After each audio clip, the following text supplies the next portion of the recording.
Bonjour à tous, aujourd'hui on est arrivé dans le psaume numéro 7, donc on va lire ensemble ce psaume, à partir du verset 1. Complainte de David chantée à l'Éternel au sujet de Couche benjamite. Éternel mon Dieu, je cherche en toi mon refuge.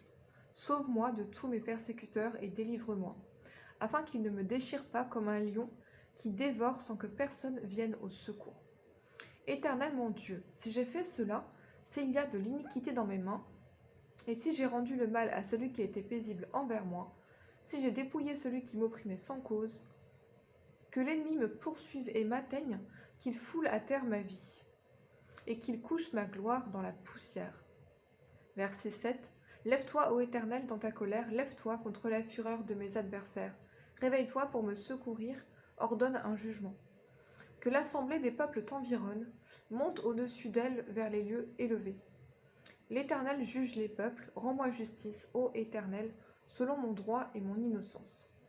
Mets un terme à la malice des méchants, et affermis le juste, toi qui sondes les cœurs et les reins, Dieu juste.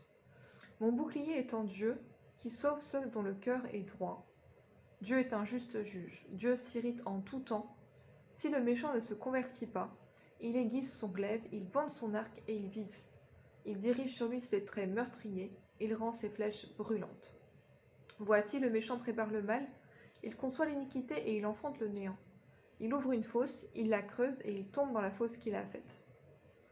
Son iniquité retombe sur sa tête et sa violence redescend sur son front. Je louerai l'Éternel à cause de sa justice, je chanterai le nom de l'Éternel du Très-Haut.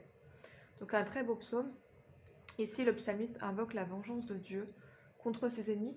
Et il y a quelque chose qui est remarquable ici qu'on va juste retenir aujourd'hui, c'est l'importance d'avoir une bonne conscience envers Dieu quand on prie.